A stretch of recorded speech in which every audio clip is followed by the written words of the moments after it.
안녕하세요. 좋은 아침입니다. 오늘은 열왕기하 19장부터 21장까지입니다. 자, 여러분, 살다 보면 정말 해산할 힘이 없는 임산부처럼 정말 아무것도 할 수 없는 그런 무력한 순간이 찾아오지 않습니까? 예. 자, 오늘 열왕기하 19장의 히스기야 왕이 바로 그랬습니다. 최강대국 아수르의 군대가 막 성을 에워싸고 있고 왕의 신하는 하나님을 대놓고 조롱을 합니다. 야, 너의 하나님이 너희를 구한다고? 웃기고 있네. 너희를 진짜 구할 것 같아? 다 속는 거야! 하면서 막 이 독설 앞에 히스기야가 어떤 선택을 했을 것 같으세요? 히스기야가 가장 먼저 한 일은요. 자신의 옷을 찢고 하나님의 성전으로 들어간 거였습니다. 그리고 동시에 영적 멘토인 이사야 선지자에게 사람을 보내요. 여러분, 위기의 순간에 내가 누구를 찾느냐가 내 인생의 방향을 결정합니다. 히스기야는요, 세상의 정치적 대안이 아니라 하나님의 말씀을 들려줄 사람을 찾았습니다. 여러분들도 굉장히 힘든 시간이 왔을 때, 앞뒤가 꽉 막혀 있을 때, 혼자 끙끙 앓고 있지 마시고요. 하나님 편에 서 있는 믿음의 동역자와 함께 기도하는 것이 돌파의 시작이 될 수 있습니다. 자, 이사야를 통해서 하나님이 말씀하십니다. 두려워하지 말라. 아수르 왕은 반드시 무너질 것이다. 여러분, 하나님의 응답을 들었습니다. 하나님의 대답을 들었어요. 하지만 문제가 뭔지 아십니까? 상황이 바로 바뀌지 않았다라는 겁니다. 예, 아수르는 여전히 강했고요. 압박은 계속됐습니다. 예? 여러분, 하나님의 음성을 들었어요. 그런데요, 응답을 받은 게 맞나 싶을 정도로 상황이 바뀌지 않아요. 그런 경우들 경험한 적 있으십니까? 예? 지금 히스기야가 그런 상황입니다. 아수르 왕 사네립은요, 포기하지 않고 더 지독한 협박 편지를 보냅니다. 예? 압박은 계속되는 거죠. 다른 나라로 다 망했는데 너희만 무사할 줄 아냐? 막 이러면서 이 아수르의 협박이 계속되는 거죠. 자, 히스기야는 이 편지를 들고 다시 성전으로 올라갑니다. 그리고 성경은 아주 인상적인 장면을 묘사해주고 있어요. 히스기야가 그 편지를 하나님 앞에 쫙 펴놓습니다. 그리고 기도합니다. 여러분, 지금 여러분을 괴롭히는 독촉장이 있습니까? 여러분의 병에 대해서 진단한 심각한 진단서가 여러분 앞에 있습니까? 내 앞에 있는 막막한 목표치를 하나님 앞에 그냥 그대로 펼쳐 놓으시면 됩니다. 하나님 보십시오. 이들이 살아계신 하나님을 이렇게 비방합니다. 라고 말하고 있는 거예요. 지금 히스기야는. 자, 여러분, 기도는요, 상황 보고가 아니라 이 일에 대한 주권을 하나님께 넘겨드리는 것입니다. 여러분, 이 장면의 핵심이 뭔지 아십니까? 문제를 붙잡은 게 아니라 하나님 앞에 가져간 것입니다. 하나님은 이사야를 통해 응답하셨어요. 그렇죠? 두려워하지 말아라. 내가 저들의 코에 갈고리를 깨어 온 길로 돌려 보내리라. 여러분, 결과는 어땠을까요? 사람이 한 일은 아무것도 없었습니다. 그날 밤 여호와의 사자가 아수르 진영에서 18만 5천 명을 쳤고 아침에 일어나 보니 모두 송장이 되어 있었습니다. 그리고 기세 등등하던 사내립, 사내립은 자기 나라로 돌아갑니다. 그리고 신전 앞에서 아들들에게 죽임을 당합니다. 하나님을 무시했던 자의 비참한 최후입니다. 자, 오늘 19장이 우리에게 주는 메시지가 뭘까요, 여러분? 전쟁은 하나님께 속한 것이라는 사실입니다. 아수르가 아무리 강해도 천지를 만드신 하나님보다 강할 수 없죠. 당연히. 여러분, 상황이 여러분을 압도하고 있습니까? 히스기야처럼 그 문제를 주님 앞에 펼쳐 놓으십시오. 우리가 기도할 때 하나님은 밤사이에 역사를 만드십니다. 오늘도 우리의 리얼 하나님, 진짜 하나님을 신뢰하면서 이겨내는 저와 여러분이 되길 소망합니다. 자, 이제 20장으로 넘어가 볼까요? 자, 여러분, 인생 참 알 수 없지 않습니까? 그쵸? 다 아시죠? 자, 아수르라는 거대한 적을 기도로 물리친 히스기야 왕에게 이번에는요, 죽음이라는 더 큰 적이 찾아왔습니다. 산 넘어 산이네요, 산. 그쵸? 하나님은 이사야를 통해 너 이제 죽을 거니까 주변 정리해라라는 시한부 선고를 내리시게 합니다. 예? 기적을 맛본 지 얼마나 됐다고 이런 청천벽력 같은 소리를 들었을까? 여러분, 여러분이라면 이 상황에서 무엇을 하실 것 같으세요? 히스기야는요, 이번에도 하나님을 찾습니다. 얼굴을 벽으로 향하고 심히 통곡했다 하면서 기도했다라고 써 있어요.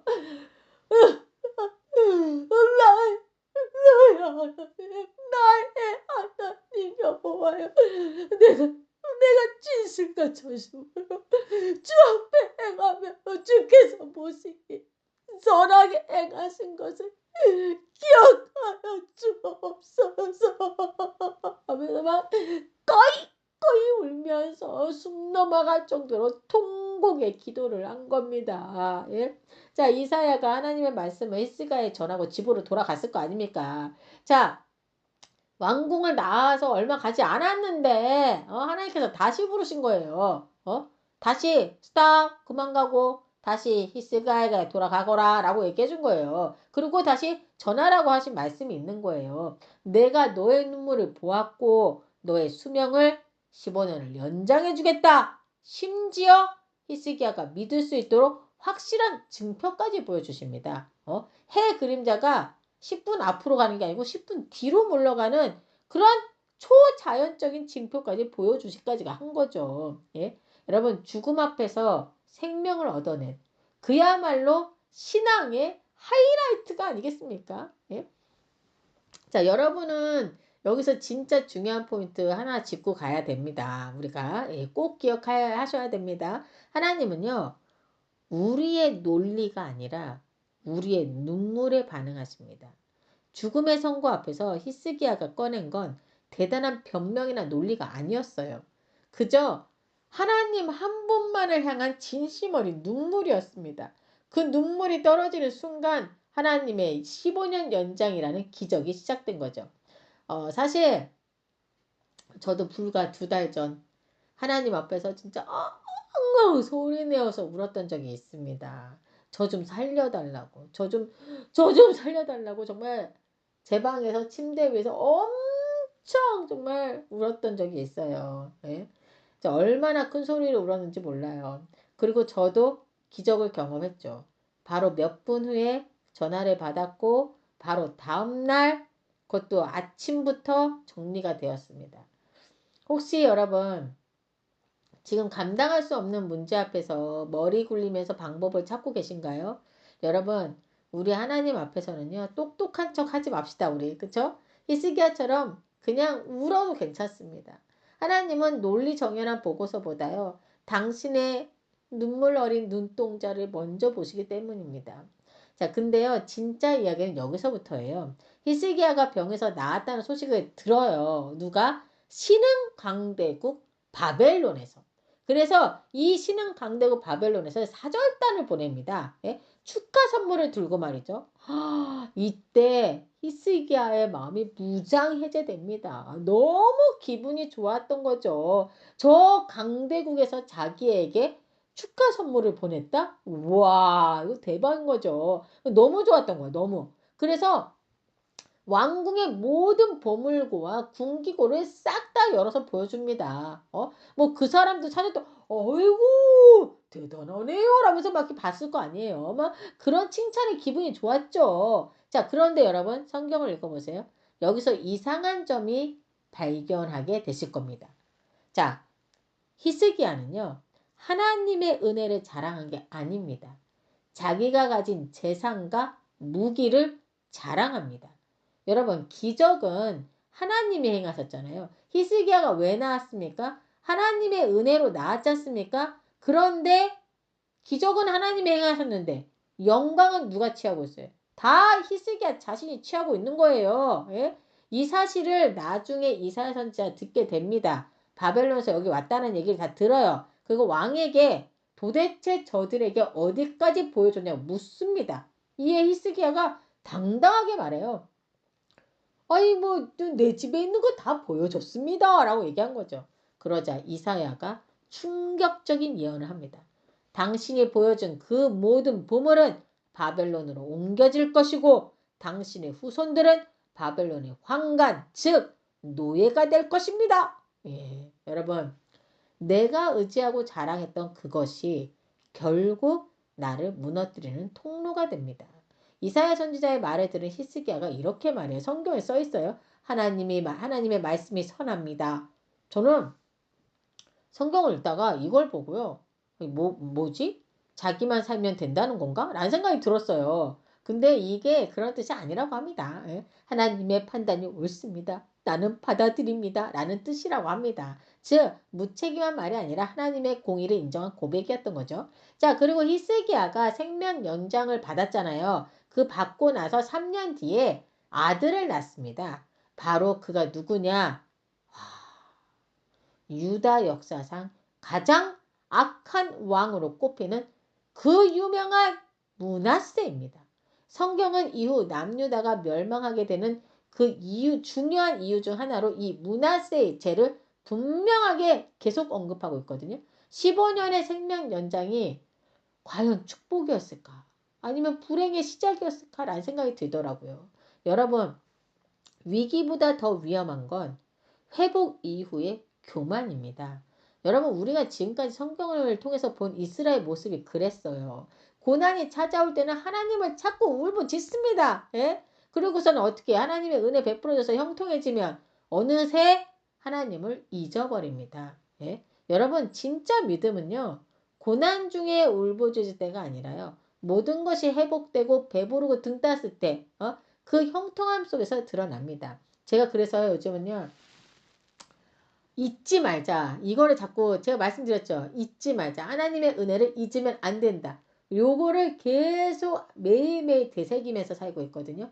하나님께서 나에게 베풀어 주는 은혜 절대 잊으면 안 돼. 그러니까 내가 힘들 때만 하나님을 찾는 게 아니고요. 지금의 이 감사함이 이게 얼마나 감사한 건지, 이게 누구로부터 왔다는 것을 잊으면 안 된다라는 그 생각을 계속하면서 살아가고 있거든요. 여러분, 위기는 우리를 무릎 꿇게 합니다. 그쵸? 근데 형통은요, 우리를 하나님으로부터 잊혀지게 만든다는 거, 그거 아십니까? 여러분, 이게 굉장히 중요한 것 같아요. 오늘 여러분의 삶이 형통하십니까? 그렇다면 지금이야말로 히스기야의 실수를 기억하면서 내 보물고가 아닌 하나님의 은혜만을 자랑하는 진짜 믿음의 소유자가 되시길 여러분 간절히 기도합니다.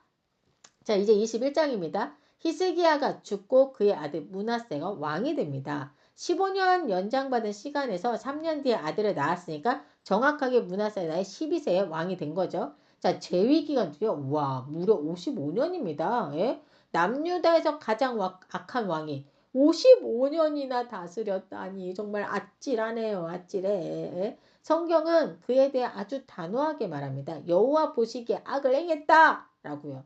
므낫세는 단순히 악한 정도가 아니었어요. 예? 아버지가 세운 신앙을 완전히 무너뜨립니다. 아무도 못했던 그 산당 제거 정말 대박이지 않습니까? 그걸 히스기야가 했는데 어렵게 했는데 다시 산당을 세웁니다. 예? 정말 미쳐요. 미쳐. 예? 바알과 아세라를 다시 섬기고요. 하늘의 일월 성신을 숭배합니다. 예? 심지어 여호와의 성전 안에 우상 제단까지 세워요. 예? 아니, 여러분 생각해 보세요. 하늘의 해와 달 누가 만들었습니까? 하나님이 만드신 그 피조물이지 않습니까? 근데 그 피조물을 섬기겠다고 하나님의 전에 그 피조물을 위한 제단을 만들다니. 예? 이게 말이 됩니까? 이뿐만이 아니에요. 자기의 아들을 불 가운데로 지나게 했다. 라고 성경은 말하고 있어요. 그러니까 한마디로 몰록신에게 자기 아들을 제물로 바친 겁니다. 인신제사. 하나님께서 가장 싫어하시는 인신제사. 예? 여러분, 여기서 하나님이 왜 이렇게 우상숭배를 그렇게 싫어하시는지가 드러납니다. 우상숭배는요, 여러분, 예? 하나님의 형상으로 만들어진 우리 사람을 하나님처럼 높이는 게 아니라요, 하나님의 형상을 닮은 사람을요, 짐승처럼 낮추는 것이기 때문인 거예요. 예? 보세요, 지금.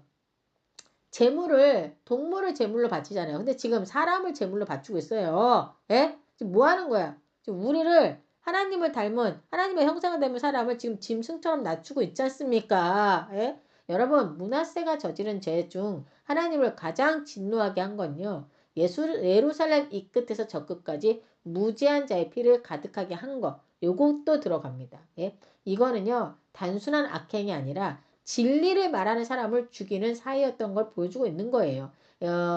그 전승에 따르면 이때 죽임을 당한 대표적인 인물이 바로 자신의 외할아버지이자 위대한 선지자였던 이사야 선지자입니다. 예? 자신에게 굽히지 않고 하나님의 바른 말을 한다는 이유로 어떻게 죽였는지 아십니까? 톱으로 켜서 죽이는 잔인한 공포 정치를 펼친 거죠. 자, 하나님을 두려워하지 않는 권력이 어디까지 잔인해질 수 있는지를 보여주는 비극입니다. 예? 그리고 놀랍게도 성경에서 가장 악하다고 평가받는 므낫세 제위 기간 55년. 예? 유다 왕들 중 가장 길었어요. 예? 우리는 악인은 빨리 망해야 한다라고 생각하죠. 그쵸? 근데 하나님은요, 55년이라는 긴 시간 동안 남유다를 철저히 낮추시면서 심판의 잔을 채우십니다. 이 기간 동안 유다는요, 회복 불가능할 정도로 영적, 도덕적으로 망가져 버립니다. 자, 그래서 하나님이 선언을 하시죠.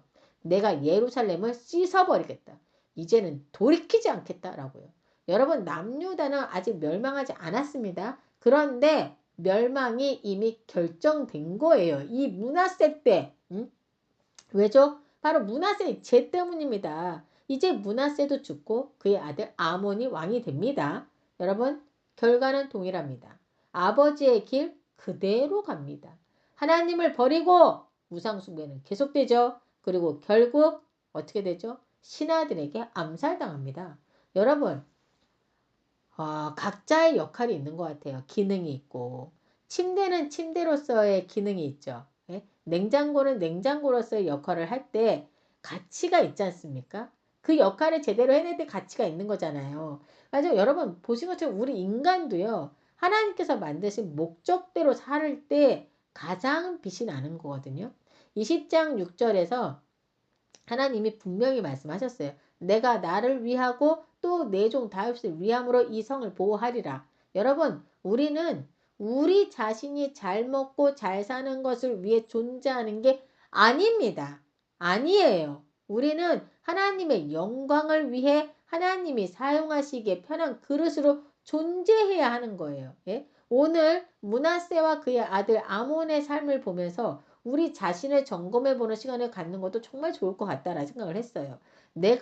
여러분, 내가 하나님을 믿는다고 하면서도 여전히 내 뜻대로만 살려 하고 있지는 않습니까?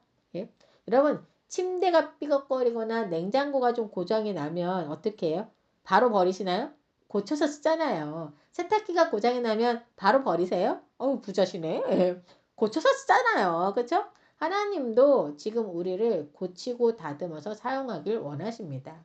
이 세상에서 불명예스러운 이름으로 남는 그 므낫세가 아니라 하나님 앞에 명예의 전당에 올라가는 믿음의 사람들이 되어야 하지 않겠습니까, 여러분? 그렇죠? 자, 여러분은 지금 하나님의 손에 어떻게 쓰임 받는 존재로 살아가고 계십니까? 예? 어떤 것 같으세요? 저는 오늘 말씀을 보면서 마음이 좀 무거웠어요. 아무리 부모의 믿음이 좋아도 그 믿음이 자녀에게 자동으로 이어지지 않는다는 걸 보았기 때문이죠. 그래서 사실 더 간절히 기도해야겠다라는 생각이 들었습니다. 우리 아이들이 하나님을 아는 것이 아니라 하나님을 만나는 사람이 되도록 기도를 더 해야겠다라는 생각이 들었어요. 하나님과 인격적으로 1대1의 관계를 맺도록 기도해야겠다는 생각이 오늘 좀 많이 들었던 것 같아요. 자, 다 같이 이 시간 기도하겠습니다. 하나님 아버지, 오늘 말씀을 통해 우리의 믿음이 자동으로 이어지는 것이 아니라는 것을 깨닫게 하시니 감사합니다. 주님, 우리 자녀들이 사람의 믿음이 아니라 하나님을 인격적으로 만나고 주님과 살아있는 관계를 맺는 그런 사람이 되게 하여 주옵소서. 우리가 대신 믿어줄 수 없기에 더욱 기도로 맡기게 하시고 주님께서 직접 그들의 삶을 붙들어 주시길 간절히 구합니다. 이 모든 말씀 우리 주 예수 이님의 이름으로 기도드립니다. 아멘.